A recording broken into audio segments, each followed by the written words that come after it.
স্বৈরাচারী, জুলুমবাজ, জালিম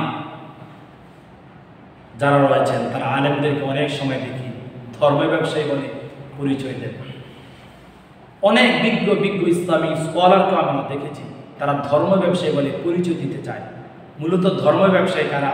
গত কয়েকদিনের বিষয়গুলো আমরা যদি অ্যানালাইসিস করি, গবেষণা যদি করি, তাহলে আমরা দেখতে পারবো ধর্ম ব্যবসায়ী হচ্ছে তারা যারা ধর্মের পরিচয় দিয়ে কথা বলেন। ওলামায়ে কেরাম কখনো ধর্ম ব্যবসায়ী নয়, তারা ধর্ম নিয়ে কাজ করেন।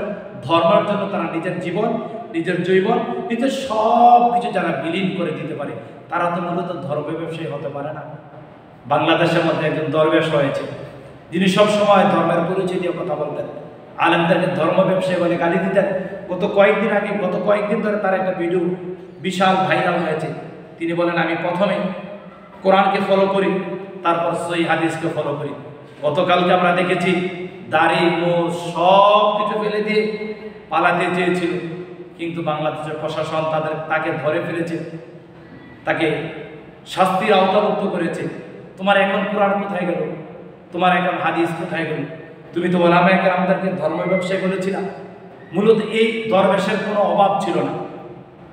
এই দরবেশ মূলত সে ধনী ছিলেন, সে শিল্পপতি ছিলেন, তারপর নোংরা রাজনীতির সাথে জড়িত হওয়ার কারণে, নোংরা পরিবেশের সাথে, নোংরা ব্যক্তিদের সাথে পরিচিত হওয়ার কারণে আজকে তার অবস্থা মাটির সাথে দুলিশাত হয়ে গিয়েছে।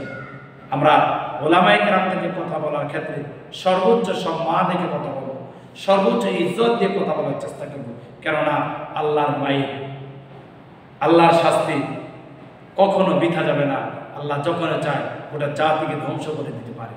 এই যে আমরা দেখেছি যারা স্বৈরাচার ছিলেন, যারা জালিমবাজ ছিলেন, যারা অত্যাচার করতেন মানুষের প্রতি, আল্লাহ তাআলা তাদের গোটা মস্তকে আল্লাহ তাআলা তছনছ করে দিয়েছেন। গোটা মস্তকের উপরে আল্লাহ তাআলা আগুন ধরিয়ে দিয়েছেন। অর্থাৎ স্বৈরাচার কখনো সফল হতে পারে না, স্বৈরাচাররা কখনো মাথা উঁচু করে দাঁড়াতে পারে না।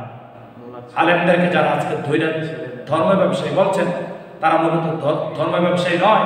তোমরা যারা ধর্মের পরিচয় দিয়ে চলতা, তোমরাই ধর্ম ব্যবসায়ী। এই সমস্ত দরবেশ থেকে আল্লাহ তাআলা আমাদেরকে দূরে রাখুক, এই সমস্ত দরবেশ থেকে আল্লাহ তাআলা আমাদেরকে হেফাজত রাখুক। আল্লাহুম্মা আমিন।